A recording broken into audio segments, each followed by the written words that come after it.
Muy buenas tardes, bienvenidas, bienvenidos a todas las personas que nos están acompañando en esta segunda versión del coloquio de titulados de la Escuela de Ciencia Política y Administración Pública de la Universidad Miguel de Cervantes. Me gustaría, a modo de presentación general del contexto, digamos, que origina esta actividad, mencionar de forma muy breve que este espacio, este coloquio de titulados, tiene por objetivo fundamentalmente entregar un espacio, valga la redundancia, para que titulados de la escuela puedan compartir con la comunidad, con sus pares, con los estudiantes, con los docentes, por supuesto, y público general invitado, los trabajos de investigación a través de los cuales ellos obtuvieron su respectiva titulación.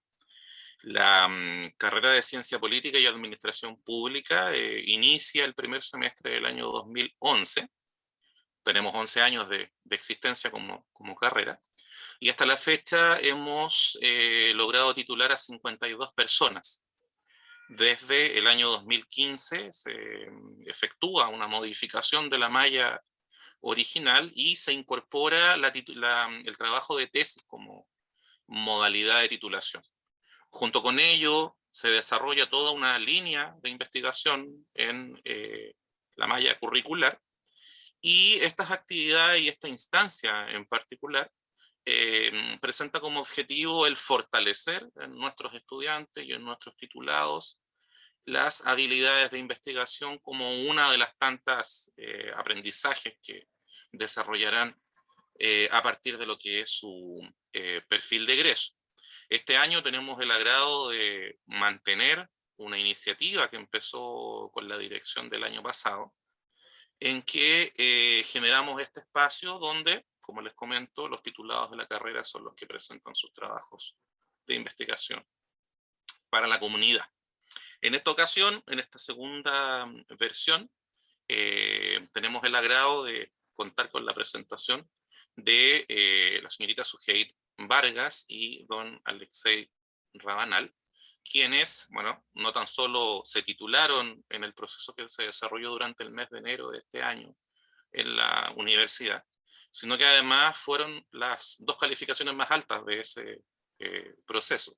Por lo tanto, para nosotros no solo es un orgullo poder generar el espacio para que ellos compartan sus trabajos de investigación, sino que también para la comunidad de estudiantes, para los egresados, para los alumnos que ahora están desarrollando sus trabajos de tesis, nos parece que esta constituye una ocasión, una oportunidad especial para que puedan conocer este proceso desde la perspectiva de compañeros suyos y, por lo tanto, poder fortalecerlo aún más.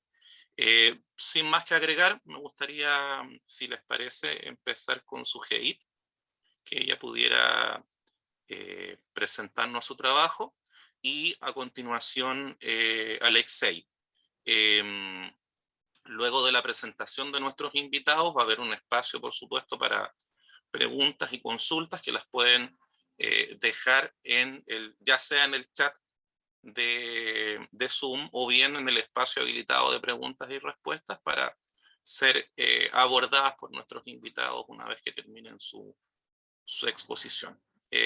Sujeit, ¿usted me confirma si damos inicio? Bueno, gracias por la presentación, Daniel. Buenas tardes a todas las personas presentes el día de hoy. Y como bien dijo Daniel, voy a conversar o compartir la información o los antecedentes que arrojó mi investigación, que tiene por título Representaciones políticas de convencionales constituyentes y pertenecientes a las listas de Chile Vamos, Pueblo Constituyente y Frente Amplio, en torno a las demandas manifiestas en la agenda que sostiene el movimiento feminista en Chile, ¿no? Esto contextualizado en el año 2021. Entonces vamos a pasear por distintos ejes, tanto de análisis como teóricos, que de una u otra manera van a ir dando respuesta a los antecedentes que se arrojaron en esta investigación, pero también considero que esta instancia es un espacio para ir compartiendo con aquellos y aquellas estudiantes que de una u otra manera se encuentran en este proceso de diseño de investigación, y desde ahí imagino que hay muchas dudas, preguntas, ¿no? Para que también se sientan en confianza de poder compartir aquellas inquietudes en esta instancia, ¿no? Entonces eso en torno a el título de la investigación. También es importante señalar un poco cuál es el escenario que de una u otra manera da cuenta del origen de esta investigación, ¿no? Y que no tan solo tiene que ver con el proceso constituyente que actualmente va en marcha, sino que también tiene directa relación con aspectos o diversos contextos que van incidiendo en esta representación política o subrepresentación política, ¿no? Aspectos, por ejemplo, que tienen que ver con puntos más estructurales como la cultura, el régimen político, la economía, ¿no? Aspectos de carácter social, de raza. Estas experiencias subjetivas y el género, sin duda alguna, van a ir incidiendo en la posibilidad de ser, o de hacer, o de tener acceso o no en torno a las demandas a esta representación o subrepresentación política, ¿no? Todo esto bajo el alero de la democracia, finalmente, ¿no? De este régimen que de una u otra manera va a normar el ejercicio de la ciudadanía y cuál va a ser la forma también en que se va a poder ir generando esta representación política. Entonces tenemos en aspectos más descriptivos que tienen que ver con las características de la investigación, es que por una parte en torno a el enfoque de esta, fue de carácter cualitativo, y también en torno al paradigma de investigación fue de corte interpretativo y exploratorio, ¿no? ¿Por qué exploratorio? Porque el proceso constituyente es un fenómeno sociopolítico reciente, ¿no? Y desde ahí que existen investigaciones, pero que sean reducidas y que den cuenta un poco de el abordaje de toda esta estructura, ¿no? O este proceso en sí. Y también interpretativo, porque, y luego lo vamos a ver más adelante, pero tiene que ver con aspectos en torno a el análisis de los contenidos o el plan de análisis que primó en esta investigación, ¿no? El cual de una u otra forma se asocia a aspectos más teóricos o el marco teórico, desde donde el cual entonces se va a ir estructurando esta investigación, ¿no? Entonces esos aspectos son relevantes para poder determinar este paradigma de investigación. En torno a los objetivos, tenemos por una parte que el objetivo general es identificar las representaciones políticas de las convencionales constituyentes que inciden en la interpretación de la agenda del movimiento de mujeres y feministas durante el año 2021 en Chile, según sus posiciones partidistas e ideológicas, ¿no? Eso a modo de objetivo general. Y por este otro lado tenemos específicamente 4 objetivos que de una u otra forma van a intentar abordar este objetivo más general, ¿no? El primero tiene que ver con describir el significado de las convencionales constituyentes y que atribuyen a la relación entre mujeres, género y feminismo. Por otra parte, también el objetivo específico número 2 dice categorizar las representaciones políticas de las convencionales constituyentes en torno a la agenda del movimiento de mujeres y feministas según sus posiciones ideológicas. El tercero es analizar los sectores políticos al interior de la Convención Constituyente que generan mayor grado de representatividad para con las demandas de las mujeres y disidencias sexuales y de género. Y por último, tenemos determinar qué demandas del movimiento de mujeres y feministas emergen como prioritarias de abordar para la Convención Constituyente. Y por acá tenemos la pregunta de investigación, que va a ser finalmente a lo que se va a apuntar, ¿no? Es decir, es a lo que se va a dar respuesta finalmente, o se va a intentar dar respuesta con esta investigación. Y es, la pregunta de investigación dice, ¿qué elementos en el discurso de las convencionales constituyentes representan mayor concordancia y disenso respecto a las demandas del movimiento de mujeres y feministas en Chile, ¿no? Es un modo de pregunta de investigación. También, y continuando con aspectos más descriptivos de lo que fue esta investigación, nos encontramos con algunos nudos críticos, ¿no? Y que tienen que ver con las limitaciones del estudio, ¿no? Por una parte, tenemos y nos encontramos con la poca disponibilidad de las convencionales constituyentes para poder participar de investigaciones, ¿no? Esto se entiende en torno a la temporalidad de la convención constituyente y desde ahí al escaso tiempo que van a tener también para ir desarrollando su función. Por otra parte, nos encontramos con este contexto eleccionario, ¿no? Hay que pensar que esta investigación se efectuó en el segundo semestre del año pasado, ¿no? Del 2021, a fines del 2021. Entonces, desde ahí, los diversos sectores políticos o partidos políticos estaban abocados directamente a cuál de sus representantes iba a ganar las elecciones, ¿no? O iba a ser electo o electo. Y por otra parte también tenemos que una de las limitaciones de este estudio fue la pandemia, ¿no? El contexto epidemiológico que de una u otra forma incide también en la posibilidad de tener mayor cercanía en términos físicos, ¿no? Con las personas objetos de estudio, en este caso las convencionales constituyentes. Bueno, y la muestra fueron, evidentemente, las convencionales constituyentes, mujeres, algunas de estos sectores o coaliciones al interior de la convención, ¿no? Que son el Frente Amplio, el Pueblo Constituyente y también Chile Vamos.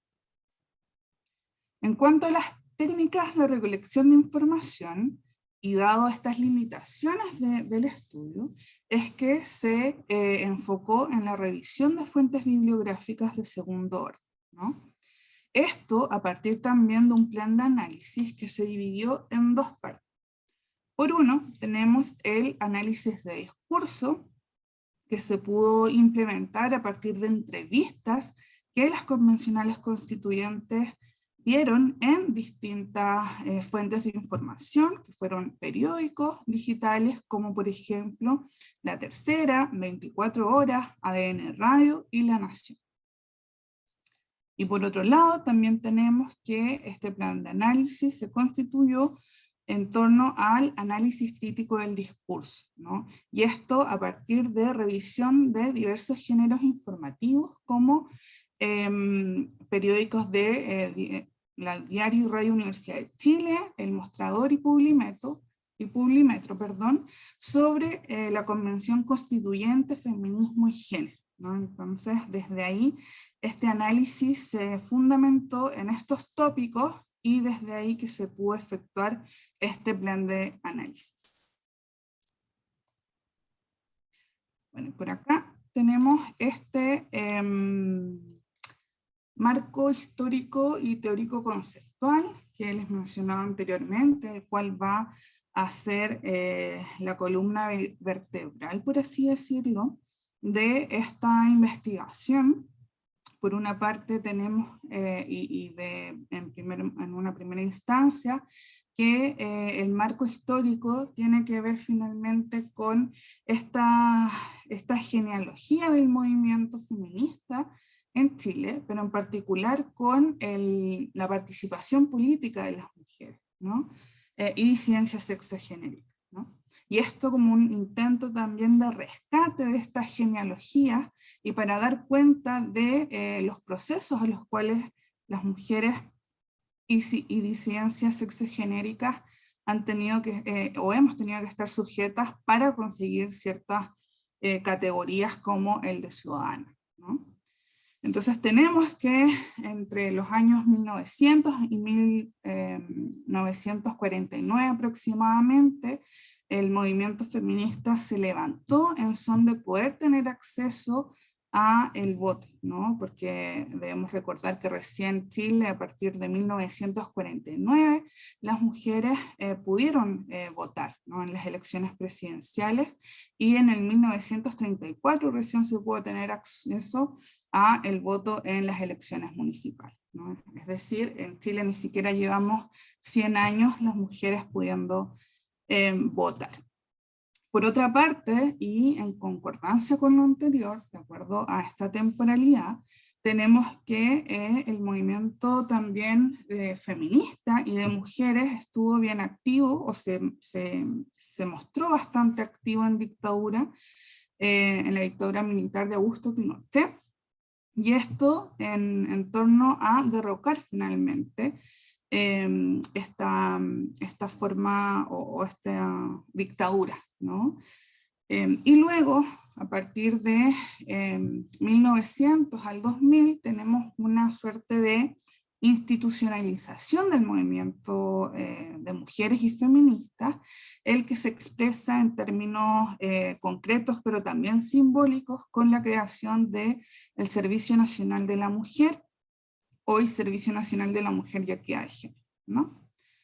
Y también, por otra parte, y si nos remontamos a hace unos años atrás nada más, es que también se tuvo una rearticulación del movimiento feminista en torno a distintas demandas, las cuales tienen que ver, por ejemplo, con la no violencia contra las mujeres y disidencias sexogenéricas, el acceso al aborto en 3 causales, ahora aborto libre, ¿no? Etc. ¿no? Entonces esto, en definitiva, va a ser una especie de contexto dentro del cual se va a enmarcar estos aspectos que vamos a ir abordando que tienen relación con esta representación o subrepresentación política al interior de la convención. En torno al marco teórico, tenemos que por una parte, entonces, la democracia va a ser esta forma de gobierno y de Estado, como lo señala Sartori, en donde va a ser posible esta representación que se va a describir como esta relación de representantes y representados o representadas, representadas, ¿no? Entonces, bajo ese alero es que la representatividad o la representación política se va a vincular directamente con la actuancia popular, ¿no? Con el derecho a el acceso a voto, a elegir a esas personas que van a estar representando este poder, por así decirlo, en son de múltiples demandas, ¿no? Y estas demandas tienen que ver con intereses, necesidades de la ciudadanía. Por otra parte, también vamos a tener en este marco conceptual y vamos a abordaron aspectos que tienen que ver con el género, ¿no? En torno principalmente a su conceptualización. Y esto es relevante, dado que da cuenta también de un proceso histórico en donde este concepto y la forma de análisis del género o todo lo relativo a ello va a ir cambiando conforme vayan avanzando las décadas, ¿no? y esto va a tener directa relación, por ejemplo, con este cuestionamiento o este eje que es fundamental para el movimiento feminista de quién es finalmente el sujeto político del feminismo, ¿no? Entonces, en algún momento teníamos que quiénes eran o por qué se hacía feminismo, era por las mujeres, ¿no? Mujeres cisgénero, heterosexuales, blancas, pero de acuerdo a la historia, ¿no? Luego también incidieron en este cambio de paradigma las afro, ¿no? Las mujeres afro, en donde de una u otra forma incidieron en torno a el poder visualizar otra sujeta política que no era esta que decía este feminismo más occidental, ¿no?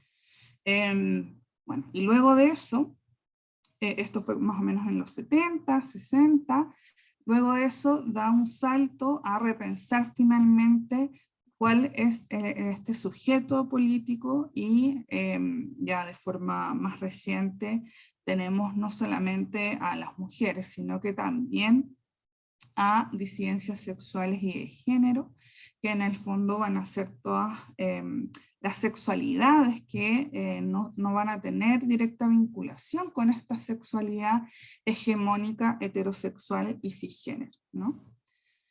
Y por otra parte, también en este entendido, ¿no? Se tiene esta tesis doctoral de Carol Pateman en torno al contrato sexual, ¿no? Que va a ser una especie de contraargumentación al postulado de Rousseau en torno a este pacto social, ¿no? Que para hacerme un poco de memoria, este pacto social implicaba de una u otra manera que los hombres de manera simbólica aceptaban ser o pactar, ¿no? Con la sociedad, y desde ahí también va a tener o se van a generar ciertos deberes y derechos y obligaciones también de los hombres, ¿no?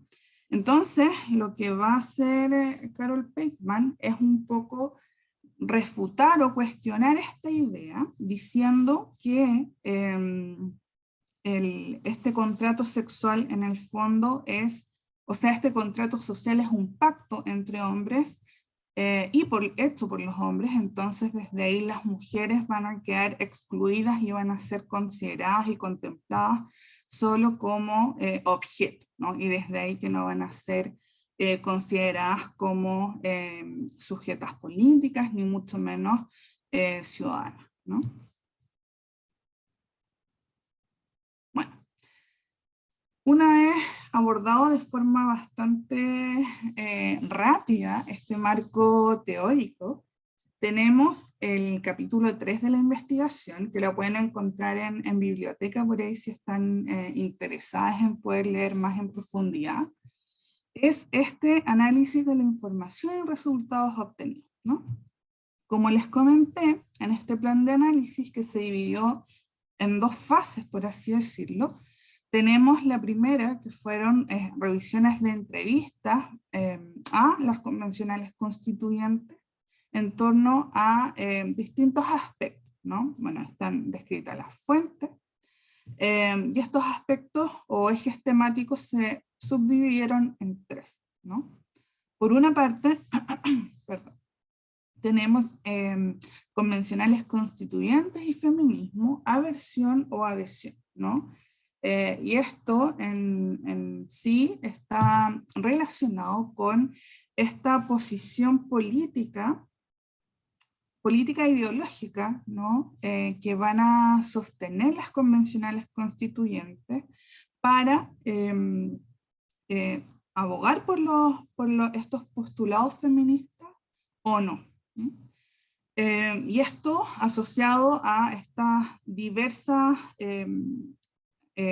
como sectores al interior de la Convención Constitucional, en donde se ejemplifica claramente cuáles son estas posiciones ideológicas, partidistas y políticas también, ¿no? Por otra parte, también tenemos en este punto 2 el movimiento feminista, desconocimiento y priorización de sus demandas. Es decir, que en estas entrevistas que se fueron analizando a partir de las entrevistas de convencionales constituyentes de estos sectores o conglomerados políticos al interior de la convención, es que se pudo apreciar un conocimiento en torno a las demandas del movimiento feminista, pero también un burdo desconocimiento de ellas, ¿no? Sobre todo por parte del conglomerado Chile Vamos, ¿no?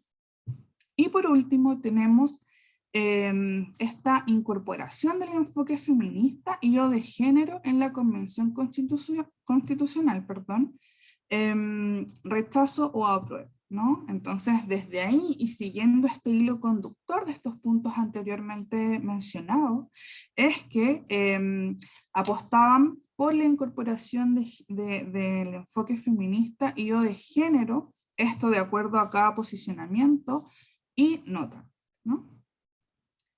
Eso con este primer plan de análisis, y por otra parte tenemos este otro plan de análisis, que fue el segundo, que se abocó a la revisión de fuentes documentales basadas en estos géneros informativos, ¿no?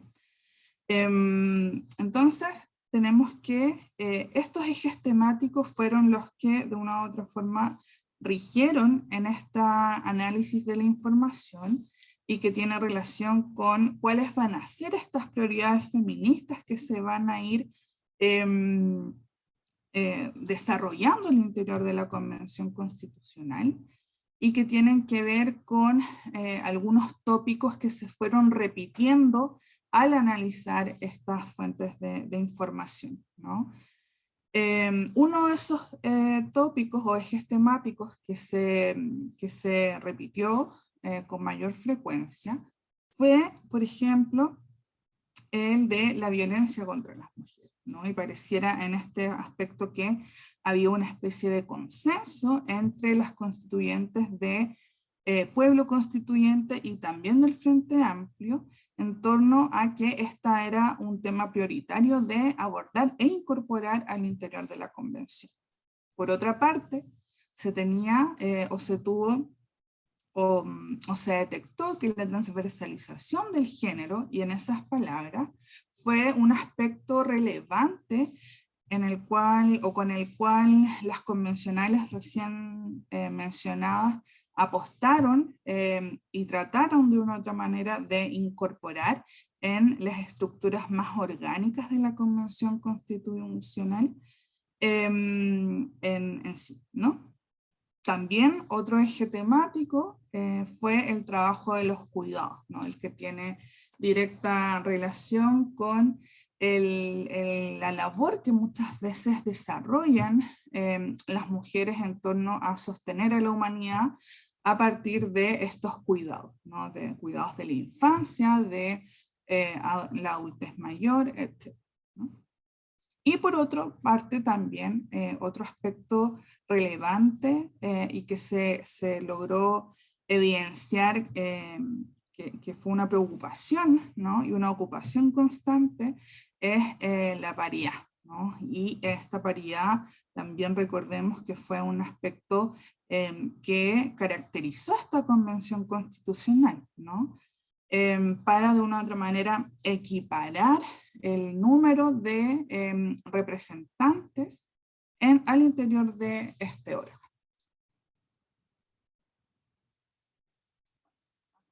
En cuanto a los resultados obtenidos, por una parte tenemos que estas posiciones ideológicas fueron bastante marcadas, ¿no? Y si bien es cierto que la constituyente Teresa Marinovich no pudiese ser en esta oportunidad una sorpresa, ¿no? Que se posicionara en este eje en cuanto a ideología política o posición política, la información o el resultado que llama la atención es que al interior de la Convención Constitucional Si bien hay personas que se autodenominan como feministas, este feminismo es bastante diverso entre sí, ¿no? En el sentido, por ejemplo, que vamos a tener a la convencional constituyente del Frente Amplio, que va a apostar por un feminismo mucho más vinculado a lo institucional, ¿no? En contraposición de la convencional de Pueblo Constituyente, que se va a ir relacionando o estrechando en torno a su posición política con aspectos autónomos, ¿no? Directamente relacionados con el movimiento feminista en sí, ¿no? Entonces, esas son un poco las diferenciaciones que se pudieron ir obteniendo a partir de estas posiciones políticas e ideológicas. Por otra parte, también tenemos, en cuanto a las convencionales que se declaran feministas, tenemos que de 77 convencionales constituyentes, 45 de ellas se autodenominan como feministas. Es decir, que el 60% de las mujeres de la Convención Constituyente, y esto es un 29% del total de la Convención Constituyente, se declara feminista, ¿no? Por otra parte, y en el gráfico número 4, tenemos estas prioridades feministas para elaborar la propuesta de constitución, ¿no? Y estos fueron los ejes temáticos o los tópicos que fueron relevándose en torno a este análisis que se pudo efectuar y del cual hablamos recién, ¿no? Entonces vamos a tener que la paridad va a ser un tema preponderante y primordial en la Convención Constitucional. También tenemos la no violencia contra las mujeres, va a ser un fenómeno del cual, o que va a tratar de ser abordado, ¿no? por las convencionales. Y el reconocimiento del trabajo doméstico, ¿no? Las labores que se efectúan al interior de, el espacio privado, entre comillas, la brecha salarial por otra parte, y también en última posición el lenguaje no sexista, ¿no? Entonces, de mayor a menor tenemos que estas van a ser las prioridades para las convencionales constituyentes. Por otra parte, y esto tiene que ver con las prioridades feministas para incorporar al interior de la Convención Constitucional, tenemos que la transversalización del género fue en esta primera parte del proceso de la Convención Constituyente un eje que generó mucha adhesión por parte de las convencionales, ¿no? Y por otra parte también tenemos esto de la participación ciudadana o participación popular, que fueron aspectos que se consideraron de forma relevante en torno a puntos más orgánicos que pudiesen haber estructurado de una otra manera, de forma interna, la Convención Constitucional. Bueno, acá tenemos en el capítulo 4 las conclusiones, ¿no?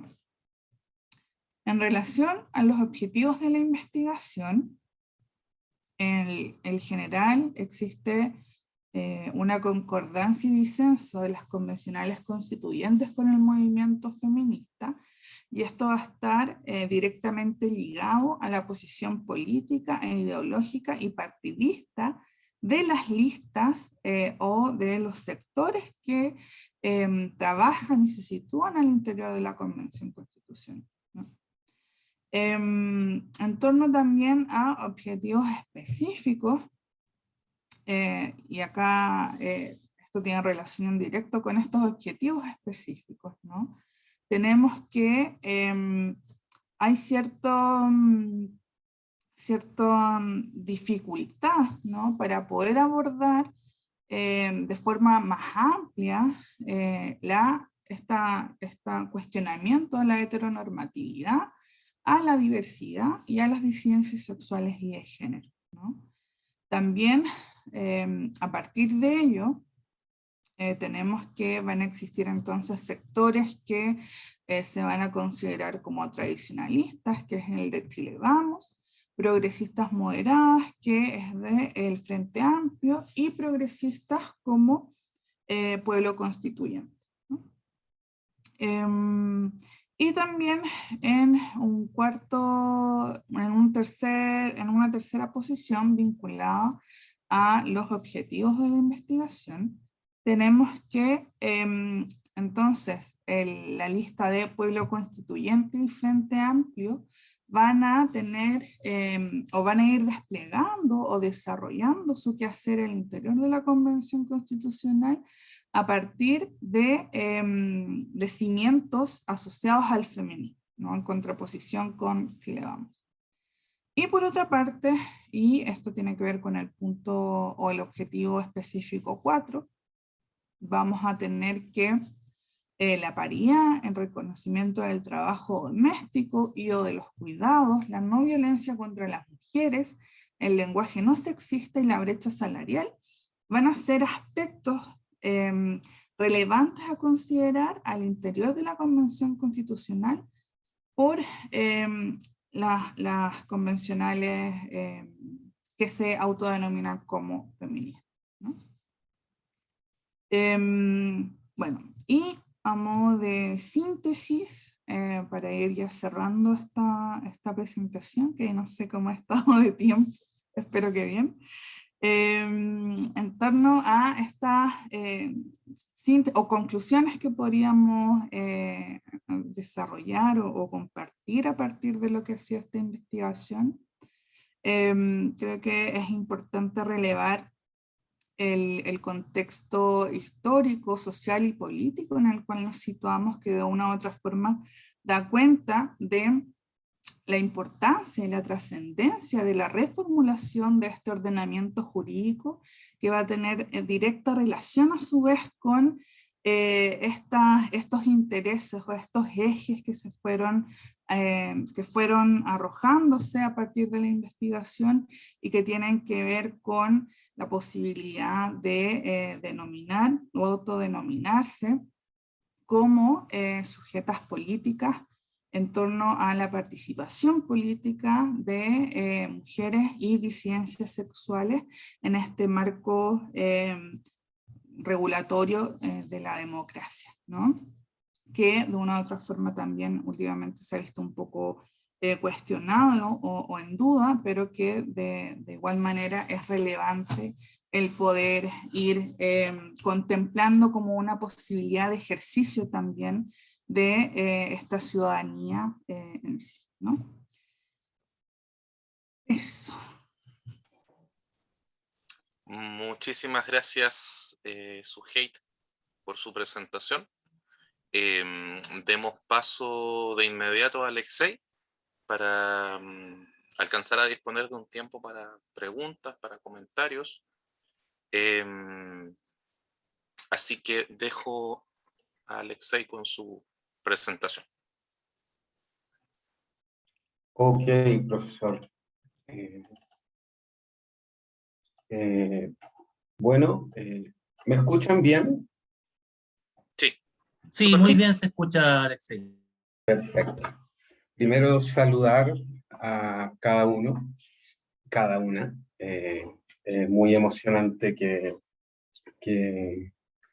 20 personas estén interesadas por estas cuestiones que a tanto les parecen fome y que no resultan tan atractivas para el común denominador de las personas. Que varias personas se vean interesados por los problemas que afectan a la humanidad y que de alguna manera definen y caracterizan el periodo que nos toca vivir, por cierto, muy enriquecedor y me genera mucho entusiasmo en mí. Bueno, voy a poner un cronómetro para no extenderme más de la cuenta y comenzar desde ya.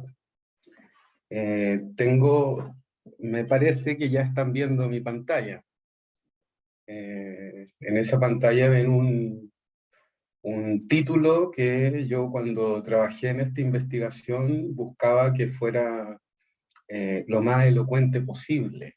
De alguna manera el título podría, si lo interpretamos, podríamos de alguna manera comprender con bastante profundidad y consistencia la naturaleza de esa investigación. Parte diciendo que es una emergencia. Una emergencia, ¿por qué? Porque esta investigación se enmarca en lo que fue el proceso, o más bien, más que proceso, en lo que fue la crisis sanitaria. Crisis sanitaria que nos afectó a todos y a todas. Crisis sanitaria que de alguna manera hasta hoy tiene consecuencias y hasta hoy tenemos que vivir de alguna manera u otra esas colateralidades y esas externalidades que se han derivado y deslizado de todo ese proceso tan vertiginoso, que además se suma a una época, a un periodo de muchas turbulencias políticas, sociales, económicas, que de alguna manera nos dicen de un periodo complejo, un periodo que de alguna manera da cuenta de amenazas, da cuenta de desafíos, da cuenta de transformaciones, y que es muy consistente si lo abordamos desde el punto de vista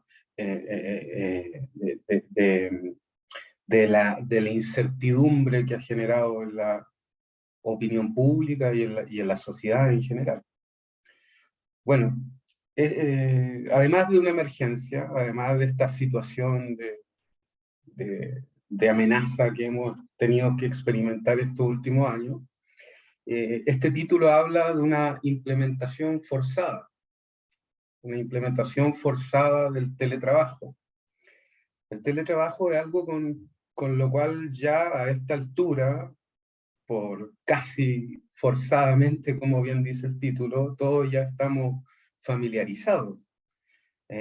Si bien es cierto, durante muchos años que ya viene de alguna manera implementándose estas modalidades de trabajo en diversas áreas de la producción y de la actividad, no va a ser hasta esta emergencia en el cual estos mecanismos, estos modos de trabajo sean implementados forzadamente, lo que a su vez tiene muchos deslizamientos, que justamente a partir de esta investigación yo pretendía ir develando, o más que develando, y buscaba la posibilidad de ver qué tan consistentes eran, a la luz de la propuesta de diversos teóricos que dan cuenta de este mundo de amenazas, de incertidumbres, de desafíos y de transformaciones que estamos viviendo.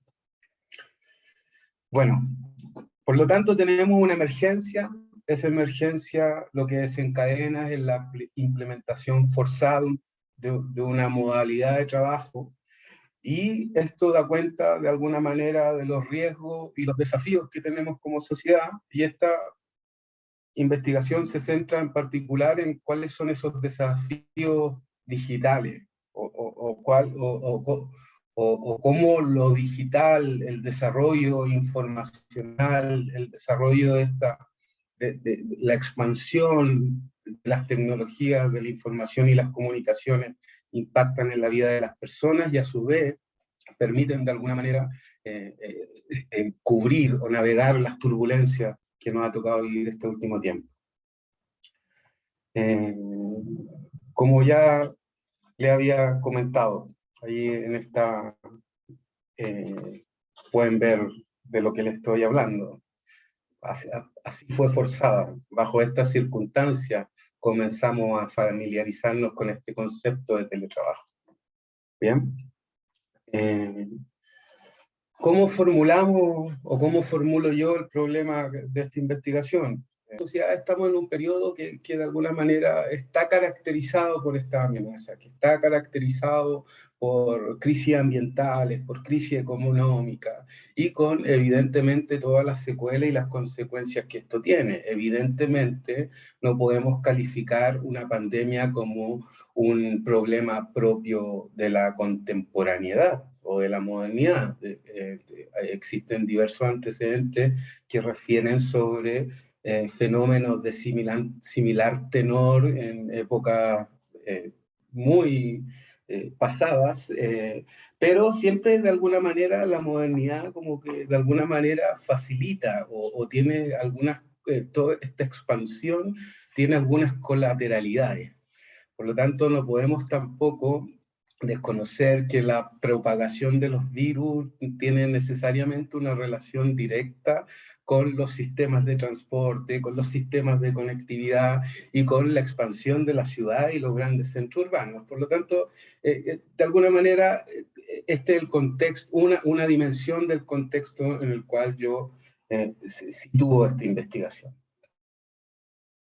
Le decía que por lo tanto tenemos una sociedad que convive con amenazas, que convive con riesgos, que convive con efectos colaterales del desarrollo de esta contemporaneidad, y a su vez tenemos esta contemporaneidad también se caracteriza por la expansión del desarrollo científico-tecnológico, y que se materializa, una de las materializaciones que tiene en el impacto que han tenido las tecnologías de la información y las comunicaciones en diversos niveles del quehacer humano y con diversos encadenamientos también. Bueno, ahí hay algunos nombres que yo he querido resaltar, que son, de alguna manera, dan cuenta de una trayectoria, pero apelando a la eficiencia, voy a, para este efecto, saltármelo un poquito y después los voy a volver a abordar. Bien, pues bien, por tanto tenemos un escenario de emergencia, un escenario que tiene ciertas características, y un escenario que en un momento determinado lo que generó, para efecto de esta investigación, es que un ente municipal destinado a proveer el servicio educativo en un territorio, que para este efecto es Recoleta, se vio en la necesidad de volcar sus operaciones hacia a desarrollar sus operaciones por vías telemáticas. Bien, aquí hay algunos guarismos que dan cuenta de la magnitud. Fueron alrededor de 1.000 trabajadores los que de una u otra manera tuvieron que estar sujetos a estas modalidades de trabajo, y 1.000 trabajadores que cubren una matrícula no menor de casi 10.000 alumnos. Por lo tanto, estamos hablando de la provisión de un servicio que resuelve la problemática de estimativamente 10.000 familias. Por lo tanto, estamos hablando de una situación de gran envergadura. Bien. Entonces, ¿cuál es el sentido de esta investigación? A mi modo de ver, o desde mi perspectiva, es saber el comportamiento que tuvo este proceso, cuáles fueron los impactos y cómo se relaciona justamente con esta caracterización, con estos elementos que de alguna manera, a mi modo de ver, a partir de la lectura de algunos teóricos, definen el periodo que estamos viviendo. Es decir, por tanto, cómo se relaciona esto con las nociones de riesgo, informalización. ¿Bien? ¿Cuáles son los objetivos específicos? Yo lo que busco inicialmente era distinguir las brechas que existían en este proceso de implementación. Ahora, ¿cuándo? El proceso más crítico de esta crisis sanitaria se produjo, para efecto de este caso, entre el 15 de marzo, que es cuando se decreta el confinamiento de las personas, y en particular de los estudiantes hacia sus hogares, y el 30 de septiembre del año pasado, que es cuando se termina el estado de excepción. Si bien es cierto, hubieron variaciones, hubieron confinamientos más estricto y más abierto en otros casos, de alguna manera en este periodo marca la situación. define en gran medida el contexto en el cual esta situación se produce, que es en el fondo la implementación forzada de estas modalidades. En segundo lugar, analizar el estado de desarrollo digital, tomando el caso de Recoleta más bien como una provocación. ¿Por qué? Porque a partir de la batería de instrumentos que pudimos desarrollar, puede de alguna manera implementarse esta investigación en varios lugares, y de alguna manera uno podría inferir que los resultados eventualmente no serían tan distintos. Sí, podrían ser distintos si consideramos la variable socioeconómica, pero eso es algo que vamos a ver más adelante. Y por último, como les comentaba, relacionar estos hallazgos con las nociones de riesgo, es decir, relacionar esta situación con esta definición del momento, con esta caracterización del periodo. Bien, yo partí de una hipótesis súper simple y de alguna manera yo diría que poco optimista. Yo partí de la base de que la provisión del servicio educativo en este marco, o la provisión o la generación del producto del trabajo, no pudo ser eficiente, no pudo desarrollarse a cabalidad, fundamentalmente porque el desarrollo digital es deficiente. Es deficiente a pesar de las sucesivas estrategias nacionales que han buscado implementar estas tecnologías, implementar estas prácticas en los procesos productivos, en los servicios, en diversas áreas del quehacer. Y a su vez, también partí de la base de que estas instituciones y esta entidad en particular no consideran el riesgo como una categoría de análisis a la hora de establecer diseños integrales de trabajo, de producción, de actividad, etc. Y lo que pueden ver ustedes ahí en esta PPT, que son dos elementos, el teletrabajo y la provisión del servicio, que de alguna manera son las variables que utilizamos para, de alguna manera, bajar del abstracto a un nivel más explicativo el problema, y para, de alguna manera, establecer algunos parámetros que permitieran medir el problema, que permitieran de alguna manera cuantificar y definir cualitativamente de qué se trataba. Bien, algunas definiciones metodológicas en un estudio de caso. ¿Por qué un estudio de caso? Porque consideré que era importante en este contexto, que es un contexto también muy exploratorio, generar bases analíticas que fueran de alguna manera útiles para el diseño de políticas, el diseño de cómo gestionar esta amenaza y de cómo enfrentar de alguna manera la eventual existencia de brechas, de cómo enfrentar de alguna manera estos fenómenos que a la luz de muchos trabajos han llegado para quedarse. Por lo tanto, es importante dentro de un enfoque de generación de política, de generación de gestión, tener justamente esta base. Y el modelo fue un modelo de indagación mixta. Yo utilicé tres vías o tres fuentes para obtener mis datos o obtener mi antecedente. Análisis documental, desarrollé unos instrumentos cuantitativos y desarrollé instrumentos cualitativos. ¿Para qué? Para en un momento hacer una descripción del proceso y después interpretar estos antecedentes a la luz de estas nociones con las que yo preliminarmente trabajo, que son el riesgo, el informacionalismo y cómo estos definen el espacio. Bien. Definiciones teóricas. Estas definiciones acá están presentadas de forma muy escueta. Si quisiéramos tener mucho más tiempo para desglosarla con mayor profundidad. Pero a grandes rasgos, ¿el riesgo qué es? El riesgo, en el fondo, es la probabilidad de que una amenaza se produzca. Que si se produce una amenaza, es de alguna manera la materialización de ese riesgo y su expresión en alguna forma de catástrofe.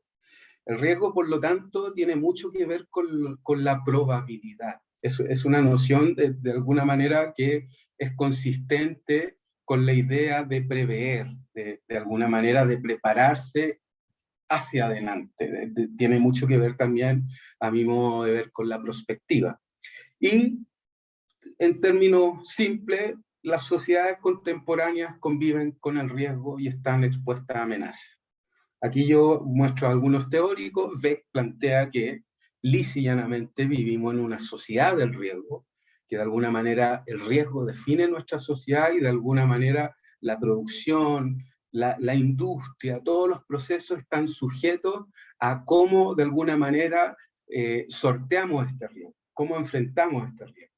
Y la forma como enfrentamos este riesgo también siempre va a estar determinada por las condiciones estructurales, socioeconómicas, culturales, políticas, con las cuales eventualmente yo enfrento ese riesgo. Por lo tanto, de aquí también se producen ciertas divisiones estructurales o ciertas segmentaciones sociales respecto de cómo yo me aseguro, por denominarlo de alguna manera.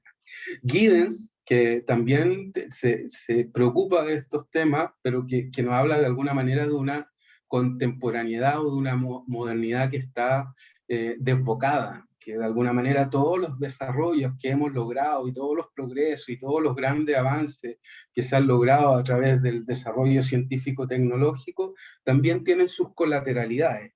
Y no son colateralidades que nos afecten solo en lo interno, sino que tienen la particularidad de tener afectaciones globales también que se están facilitadas justamente por la existencia de todos estos dispositivos virtuales, toda esta hiperconexión que permite que lo que yo haga el día de hoy en Santiago en tiempo real pueda estar experimentándose en Australia.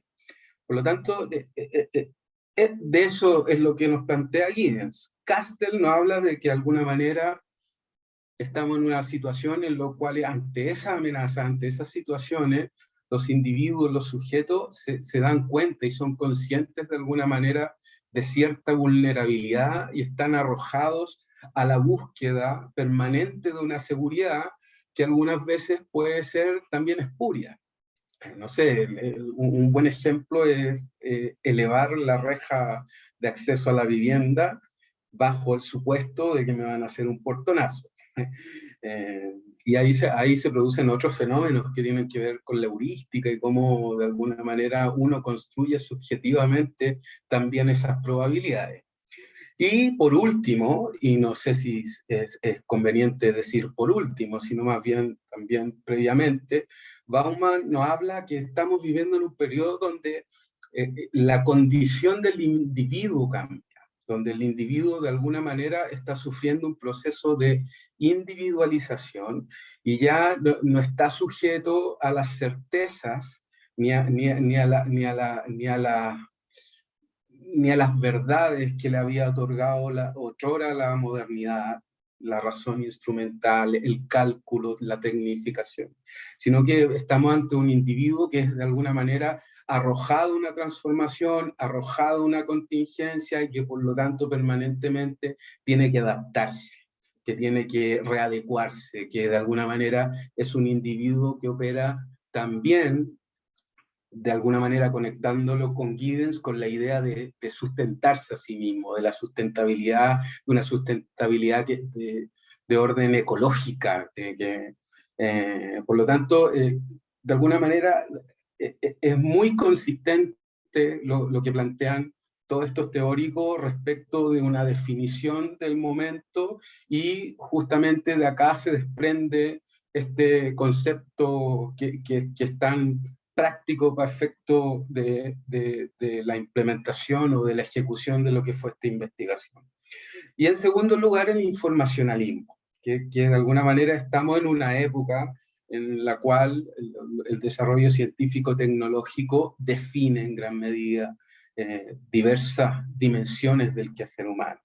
Las grandes transacciones que se producen a nivel global, los grandes procesos que se producen a través de la bolsa, a través del mercado subsidiario, necesariamente o están sujetos a la disposición de estas grandes redes articuladas globalmente que funcionan en tiempo real en el fondo, y que de alguna manera desplazan o superan lo que nosotros entendíamos como las leyes del tiempo y del espacio. ¿Bien? Por lo tanto, estos dos elementos dan cuenta de un mundo vertiginoso en el cual lleno de desafíos y donde de alguna manera las certezas se van disipando y nos volvemos personas más adaptables que tenemos que de alguna manera adecuarnos, o esto es lo que sugieren más bien en síntesis estos teóricos. Bien, espero que me sigan escuchando. Sí, Así es, no sé. estamos aquí. Perfecto. Bueno, aquí yo hago un cuadro que de alguna manera busco y establezco ciertas dimensiones que me parecen atingentes para de alguna manera desglosar estos conceptos o desglosar el contexto. Yo creo que de alguna manera lo que define el informacionalismo y lo que de alguna manera también define el riesgo o la época, de alguna manera estos son dos elementos que yo utilizo para caracterizar, es que por una parte tienen mucho que ver con la infraestructura, desde el poste que corta la fibra óptica y fibra óptica que me llega a la casa, la conectividad, que tiene que ver que esa fibra óptica evidentemente esté en condiciones de transportar datos, y otra dimensión que es el acceso, de que las personas efectivamente tengan la posibilidad de acceder a esta infraestructura, la posibilidad de que esta infraestructura sea eficiente y que por tanto podamos acceder a los recursos y las ventajas que anuncia la digitalización. Otros elementos que son tremendamente relevantes en la innovación. Hemos podido ver durante este periodo de teletrabajo y de confinamiento una serie de herramientas que han surgido y una serie de dinámicas que han afectado hasta las formas societales y de alguna manera las formas como la sociedad se comunica y cómo establece sus acuerdos, y allí se producen una serie de cuestiones que son bastante interesantes que necesariamente están relacionados con este contexto.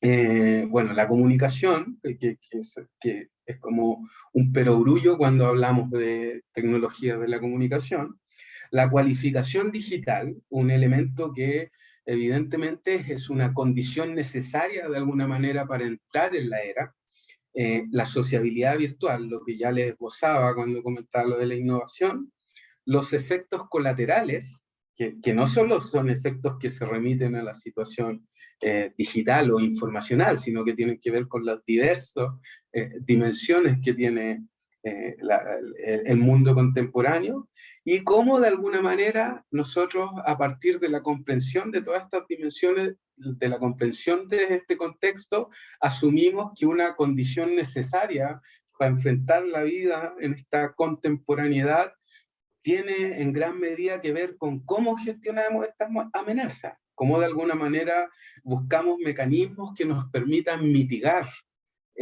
los impactos o las colateralidades de este mundo.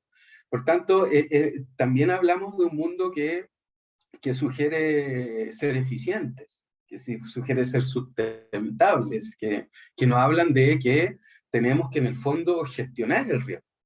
Que el riesgo debe ser de alguna manera una categoría necesaria para abordar la sociedad y para analizar la sociedad. Bien, instrumentos. Yo trabajé con dos instrumentos. Trabajé con un instrumento cualitativo que fue una entrevista constituida por 8 preguntas. Era una entrevista semi-profunda, que realicé a varios docentes que elegí aleatoriamente en la comuna, y donde yo buscaba de alguna manera tener una visión de cuáles eran las emociones, cómo percibían y de alguna manera y cómo le afectó esta situación de implementación del teletrabajo sus vidas. Y un instrumento cuantitativo que consistió en una encuesta de 31 preguntas que recogían diversos datos, pero que se centraban fundamentalmente en los impactos y las implicancias que había tenido todo este proceso para trabajadoras y trabajadores. Yo trabajé con dos segmentos de alguna manera. Trabajé con un segmento docente y con un segmento administrativo, y ahí la intención era cubrir una cuota de alrededor de 300 personas. Desafortunadamente, las limitaciones del momento restringieron esa posibilidad, por lo tanto no pude cubrir esas cuotas, pero sí cubrí una cuota contundente que me permitió establecer ciertas tendencias estadísticas que permitieron dotar de mayor contundencia la interpretación posterior. Por lo tanto, si bien es cierto, idealmente no se desarrolló como yo esperaba que se desarrollara, porque además una tesis uno la desarrolla con muy pocos fondos, sí arrojó antecedentes muy importantes que permitieron dotar de mayor densidad las conclusiones finales. ¿Bien? Alexei, perdón, nos quedan 5 minutos. Ya, perfecto, voy muy rápido y me paso inmediatamente a algunos resultados. Aquí selecciono algunas citas de esas entrevistas que me parecen muy interesantes y muy relevantes porque de alguna manera definen la emoción, definen la predisposición de las personas del momento. Y ahí ustedes pueden ver que si, de alguna manera se observan las brechas, se observan cuáles son los elementos que de alguna manera da cuenta el momento.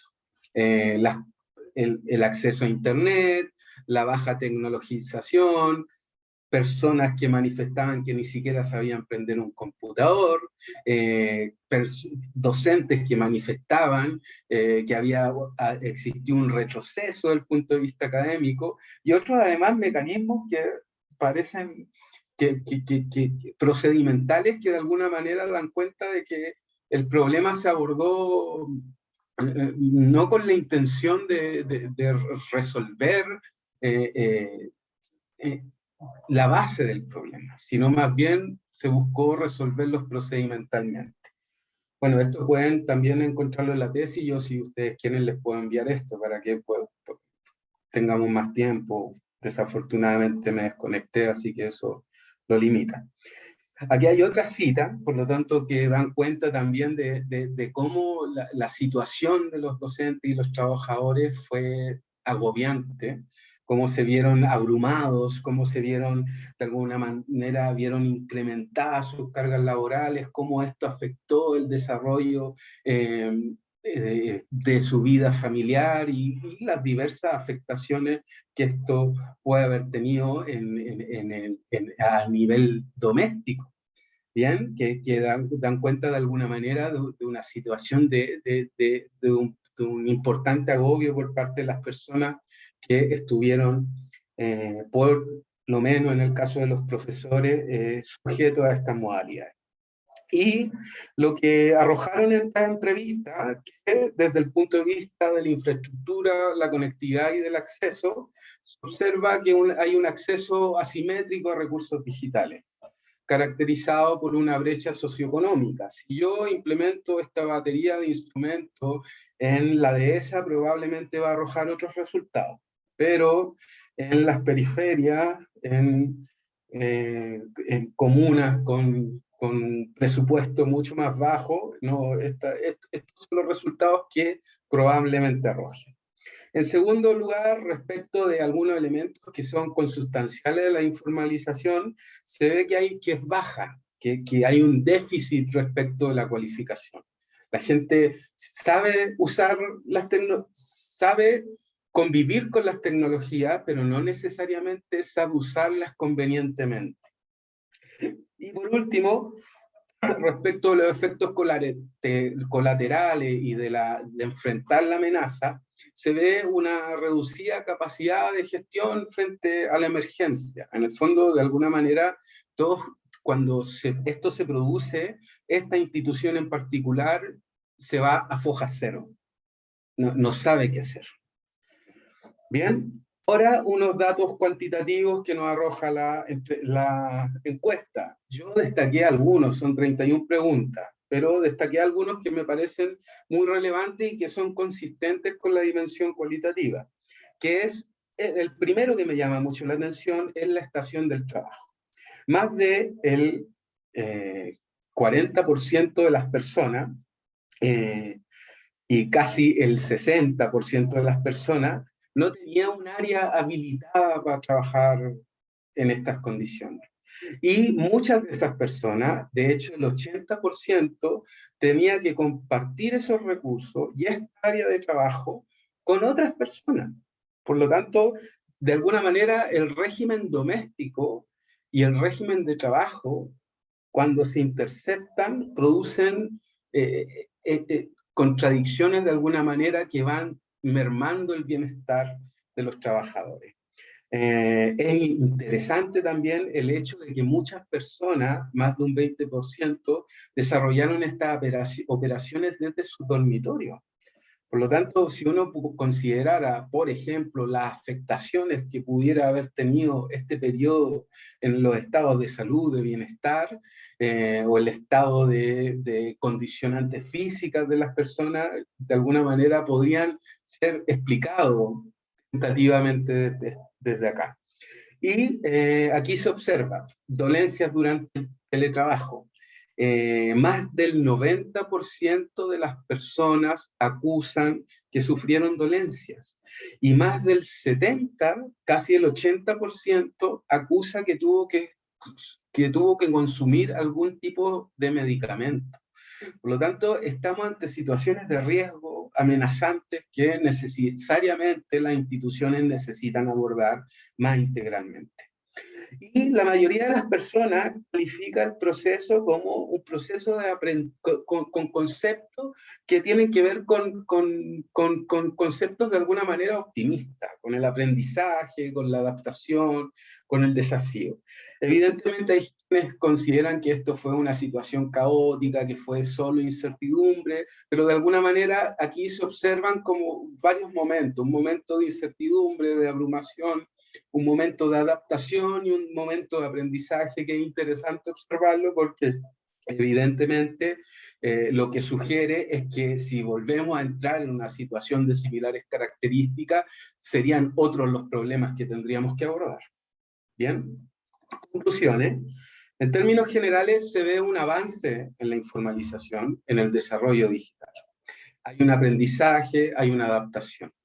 Del punto de vista específico, respecto de la primera pregunta, efectivamente hay brechas de conectividad, de acceso, están muy sujetas a la variable socioeconómica y hay un problema importante de cualificación. El 80% de las personas que participaron de esta investigación tienen títulos universitarios. Por lo tanto, son personas calificadas, pero tuvieron un muy mal desempeño con el uso de tecnologías. Eso sugiere que hay que abordar con mayor seriedad los diseños curriculares. Bien. Segundo, hay un desarrollo digital que fue más bien tardío. A última hora comenzamos a desarrollarnos digitalmente y más bien empujados por las circunstancias.